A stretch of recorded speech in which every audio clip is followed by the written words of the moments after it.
Si des femmes ont pris le courage de façon consciente qu'elles vont dénoncer de cette façon, eh ben tant mieux. Parce qu'en discutant avec plusieurs, elles disent, j'assume, je sais que je risque d'être poursuivie en justice, mais j'assume. On sera tous les deux poursuivis en justice. Et c'est pas grave, mais moi, j'en ai marre de devoir me taire. Et ça a fait un effet extraordinaire.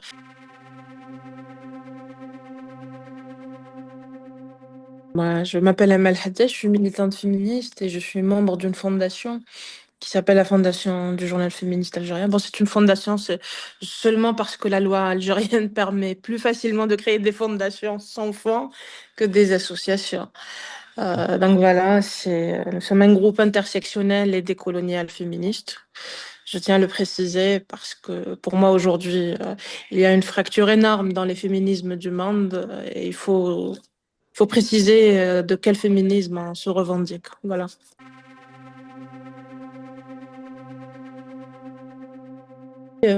C'est vraiment, moi il y a une plateforme qui s'appelle TBD, Tomorrow for a Better Day, un truc comme ça. Je suis pas très forte en anglais. C'est une copine d'ailleurs qui la tient.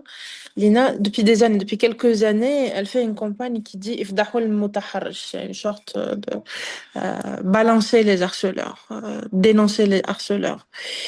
Et je l'ai contactée parce que j'ai cru, comme elle y travaille depuis des années, je l'ai contactée pour savoir si c'était elle qui était derrière cette campagne qui est virale. Alors au final, elle me dit non. Elle me dit la fille qui a lancé la première vidéo, elle m'a contactée. C'est une femme peut-être féministe, peut-être non, mais en tous les cas, elle n'est pas organisée ni dans un collectif ni dans une association.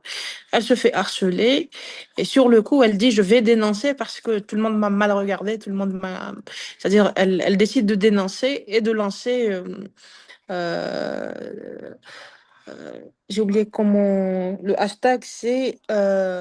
Saoureh Wishki, voilà.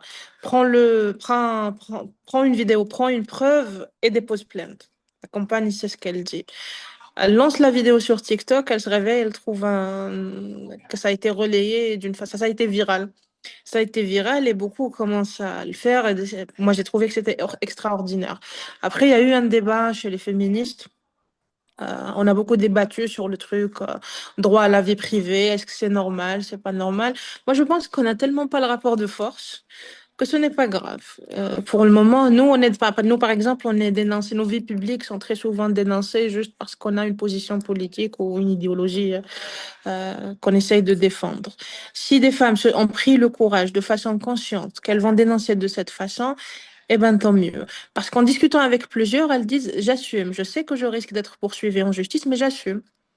On sera tous les deux poursuivis en justice. Et c'est pas grave, mais moi j'en ai marre de devoir me taire et ça a fait un effet extraordinaire. Quand on marche dans les rues les derniers temps, on rigole, zama. Quand quelqu'un te balance un mot ou un regard d'harceleur justement, à peine tu prends ton téléphone, tu dis non, je veux pas être sur TikTok, c'est bon.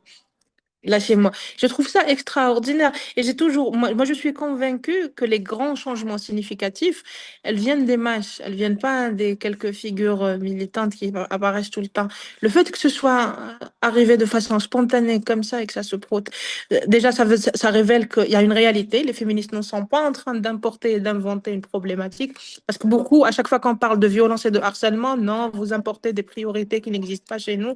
Ah bah, je suis désolée, moi je parle du harcèlement parce qu'il existe chez nous, bien sûr, comme partout dans le monde, mais j'ai cette problème. Je vis en Algérie, il y a ce problème, donc j'en parle. C'est super, c'est vraiment magnifique que ce soit arrivé de cette façon spontanée, que beaucoup de jeunes ont suivi et ont commencé à dénoncer.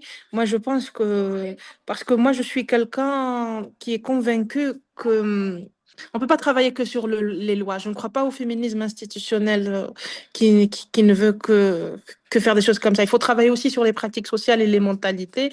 Et c'est comme ça que ça change. C'est comme ça que ça va venir. J'ai trouvé que c'est vraiment bien, surtout en discutant avec Lina et avec d'autres qui disent, ouais, je sais. C'est-à-dire parce qu'au début, beaucoup ont infantilisé les filles, oui, mais elles savent pas qu'elles risquent d'être condamnées, blablabla, blablabla. Et final, beaucoup te disent, oui, je sais, et je prends la responsabilité parce que j'en ai marre. Et ça, c'est magnifique. Absolument. Il y a eu d'ailleurs dans la même période du film, il y a eu des campagnes égyptiennes extraordinaires, Harasmap, puis une application pour dénoncer. Il y a un travail qui se fait depuis des années. Parce qu'il y a un changement très important dans nos pays, en tous les cas, depuis les années, juste après les années 90. Nos populations, elles sont de plus en plus nombreuses. L'accès des femmes à l'espace public, il est beaucoup plus important. Donc, on dérange plus. Donc, le harcèlement, c'est pas pour le justifier, c'est pour expliquer pourquoi il est de plus en plus présent. Et que, bien sûr, les femmes vont riposter, hein, comme nous avons des cerveaux, il va y avoir beaucoup d'actions, hein, beaucoup d'actions, pas seulement cette spontanée, organisée, peu importe la forme, il va y avoir de plus en plus. Et d'ailleurs, ce qui m'a dérangé, c'est que beaucoup de médias ont relayé sans même pas chercher la source et sans même pas discuter avec celles qui ont l'habitude de travailler beaucoup sur le harcèlement sexuelle des femmes. Donc, dans certains médias comme Algérie 360 ou directement, le MeToo algérien arrive. Et Lina m'a expliqué que la fille qui a lancé la vidéo et le hashtag ne connaissait même pas l'histoire du MeToo. C'est pas quelque chose qui l'a touché ou qui l'a frappé ou qui l'a. Elle m'a dit, moi, par exemple, Lina TBD, à chaque fois, on lui dit, toi, tu as repris Balance ton port. Elle m'a dit, moi, dans ma vie, dans mon expérience, dans mon histoire, ça m'a pris du temps pour comprendre de quoi les gens me parlaient. Au fait, les gens, nous, humains et humaines, un peu partout dans le monde, on peut avoir les mêmes idées parce qu'on vit les mêmes choses. L'Algérie fait partie du monde. Et c'est juste pour dire que c'est problématique de tout le temps imaginer que les féministes ou d'autres sont juste en train de copier des choses qui se passent ailleurs. Comme ce MeToo, pour moi, le MeToo a été quelque chose de très important dans l'histoire des femmes et de la lutte contre les violences. Sauf que c'est aussi une histoire principalement de stars et de femmes très riches, très bourgeoises de certains milieux. Alors, c'est-à-dire de dire que ça rejoint seulement le MeToo sans essayer de savoir d'où c'est venu, c'est encore cette histoire de dire que voilà, il y a l'action du Nord et nous, on suit et c'est tout, alors que c'est faux.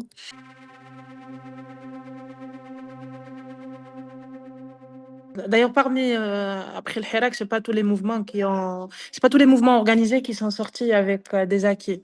Moi, j'estime que le mouvement féministe, c'est l'un des rares qui sont sortis avec des acquis assez importants, notamment en matière d'organisation et de visibilité. Ça nous a permis de nous organiser plus et justement beaucoup nous disaient, oui, mais ça sert à rien de s'identifier. Quand tu t'identifies, ça te facilite l'organisation. C'est-à-dire les femmes qui viennent vers toi, elles vont savoir t'identifier, te trouver, savoir pourquoi elles viennent vers pour moi, ça nous a beaucoup facilité l'organisation. Et je regrette absolument pas, après que ce soit caricaturé. Moi, je pense que c'est caricaturé parce que on aime les femmes, même quand elles se mobilisent, mais si elles s'organisent pour elles-mêmes, ça dérange.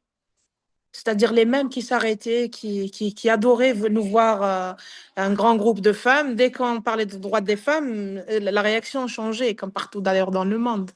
Mais pour moi, je le regrette pas, parce que le nombre de femmes qui nous ont rejoints grâce à cette identification politique, parce qu'on porte une idéologie, à quoi ça sert de la cacher, ça nous a fait gagner beaucoup de temps. Ça nous a fait gagner beaucoup de temps. Nous, juste après le Covid 2021-2023, on a été presque 2 ans en caravane nationale pour rencontrer les femmes, pour essayer de recruter plus, pour essayer de parler de nous, d'expliquer, de comprendre aussi. L'idée, ce n'est pas d'aller moraliser les autres femmes dans les autres régions du pays. L'idée, c'était de sortir des grandes villes, de s'unir avec plus de femmes et puis de discuter. Peut-être les priorités ne sont pas les mêmes, peut-être que on veut exprimer les choses autrement, peut-être plein de choses. Et sans avoir imposé le féminisme comme ça, pendant le Hirak, on n'aurait jamais pu le faire. Jamais. Jamais au grand jamais. On aurait encore attendu 20 ans. Partout dans le pays, le nombre de collectifs, de femmes ou d'organisations qui sont dit on va faire des choses ensemble, que ce soit pour des raisons très politiques ou très féministes ou des raisons vraiment de besoins urgents, il est très important. Il est très important. On a été accueillis dans des endroits où ces femmes avaient beaucoup à nous apprendre. C'est pas nous qui apportions la science infuse, le changement radical féministe imaginé par les médias, surtout occidentaux, hein, parce que parfois, je suis contactée par des journalistes qui me posent wahad les questions.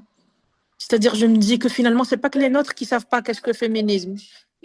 Ce n'est pas. Par exemple, je reçois beaucoup, comme les féministes en Algérie se battent contre les terroristes. Moi, je me pose des questions, j'ai l'impression qu'on est armé. De toute façon, moi, je pense que la famille, elle est à abolir. C'est une institution comme les institutions. Très capitaliste d'ailleurs, hein. Dans nos contextes, on se bat encore pour l'égalité de l'héritage, mais moi, j'ose même pas parler d'égalité dans l'héritage parce que je suis pour son abolition. C'est pour ça que j'en parle jamais. Le journal n'en parle pas parce que je me dis, sérieusement, on va défendre, on va parler d'héritage. Sérieusement.